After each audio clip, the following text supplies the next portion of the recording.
Kurnya. Gimana sih sebuah perusahaan itu merumuskan, menciptakan skema, struktur, atau mendesain gaji seseorang itu berapa? Nah, saya akan share, teman-teman. Sebelumnya, kita kembali lagi ke polling dulu. Yuk, kita ke polling dulu. Kalau tadi saya di awal tadi menyampaikan, minta pendapat teman-teman, jawaban dari pertanyaan berapa harga yang cocok. Nah, yang ini simple polling. Ini lebih sederhana nih. Saya berikan waktu sekali lagi 2 menit, teman-teman, lebih kurang untuk bisa masuk ke pollingnya. Sebentar, saya aktifkan dulu.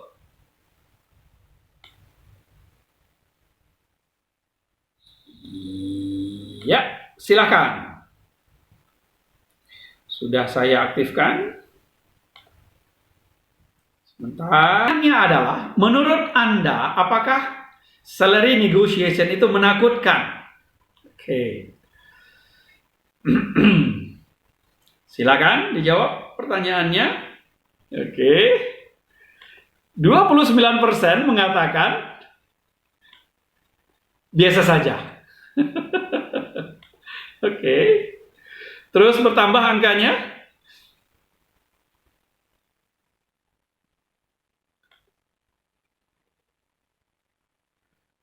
Oke. Masih ada yang sedang mencoba untuk masuk. 5, 4, 3, 2, 1. Oke, angka terakhir. Posisinya nggak berubah, teman-teman. 57% itu mengatakan bahwa salary negotiation itu menakutkan. 14% mengatakan tidak menakutkan. 29% mengatakan biasa aja. Oke, ini menarik juga ini. Yuk kita lihat. Ini menarik ini, surveinya. Lebih dari setengah dari audiens kita malam ini mengatakan bahwa event atau momen salary negotiation itu menakutkan. Ya. Nah, kalau sesuatu yang menakutkan, tentu kita perlu menyiapkan diri agar itu tidak menakutkan lagi. Atau minimal kita keluar dengan selamat lah dari situ kan. Oke. Nah, yuk kita bahas, teman-teman. Kita mulai dari salary negotiation itu kapan terjadinya? Nah, ini teman-teman. Kalau teman-teman mengikuti proses rekrutmen, inilah yang terjadi di meja recruiter itu. Mulai pertama, candidate sourcing, ya dibuka di LinkedIn, dibuka di Jobstreet, dibuka di JobsDB atau dimanapun ya, baik portal lokal maupun portal global. Di satu posisi 2-3 bulan yang lalu, saya buka satu posisi, nama posisinya Head of Talent Management dan Performance Management. Itu setara manager. Itu dalam waktu 1 minggu yang apply sekitar 3.500. Nah, 3.500 itu nggak semuanya yang saya cari. Karena sebagian besar, kalau kita buka di global job searching platform itu sebagian besar orang coba-coba. Kemudian orang yang tidak mempersiapkan diri dengan baik itu banyak banget. Sehingga disortir. Nah, itu terjadi di candidate screening. Disortir lah. Dari 3.500 itu disortir, jadinya sampai ke 10 orang.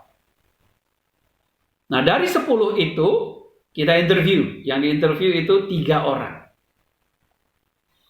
Setelah kita interview, kita cek background-nya. Kita telepon perusahaan lamanya. Kemudian kita cari data yang kita perlukan. Nah, 1 langkah sebelum dia sah menjadi karyawan, ada proses yang namanya negosiasi. Sehingga kalau teman-teman sudah sampai pada fase ini sebenarnya 1 kaki kita itu udah masuk loh. 1 Satu kaki Anda itu sudah masuk. Anda tinggal mengangkat satu kaki lagi. So guys, you have been here. Finally, final step before your dream job. Ya. Sebelum onboarding. Nah, ini yang tadi saya sampaikan ke teman-teman. Bagaimana sebuah perusahaan itu mendesain gaji? Ya, ini hubungannya nanti kemana? Agar kita tahu bagaimana sebuah perusahaan itu memutuskan dia akan offer di angka berapa untuk satu posisi. Nah, inilah yang terjadi. Ini di tim saya, di tim payroll total reward saya, inilah yang mereka selalu kuliti. Inilah yang mereka ulik-ulik nih selalu setiap hari. Ya. Namanya 3P, teman-teman. Yang pertama, pay for position. Kita menggaji posisinya. Artinya posisi itu dihargai berapa. Ya. Posisi teknisi tentu tidak akan sama dengan posisi supervisor. Posisi supervisor tentu nggak akan sama dengan posisi manager. Posisi manager, junior manager itu nggak sama dengan senior manager. Senior manager nggak sama dengan general manager. General manager nggak sama dengan direktur. Karena setiap posisi itu ada harganya. Ya. Berikutnya adalah pay for person. Kita membayar untuk orangnya. Jadi sama-sama posisi teknisi misalnya, si A dan si B. Bisa saja si A gajinya 5 juta, si B gajinya 6 juta. Padahal yang dia kerjakan sama. Apa yang membedakan? Yang membedakan adalah keahlian orangnya, latar belakang orangnya, pengalaman orangnya, kemudian tahunnya sudah ada di industri ini, kemudian kecocokan latar belakang dengan posisi yang dia apply, nah itu juga akan membedakan. Nah, yang terakhir adalah pay for performance. Perusahaan itu juga akan menghargai kinerja. Dan ini biasanya digunakan untuk karyawan-karyawan yang sudah on board. Artinya karyawan yang sudah bekerja di perusahaan. Kalau teman-teman orang baru, biasanya mainnya di dua yang pertama ini. Di dua yang di atas.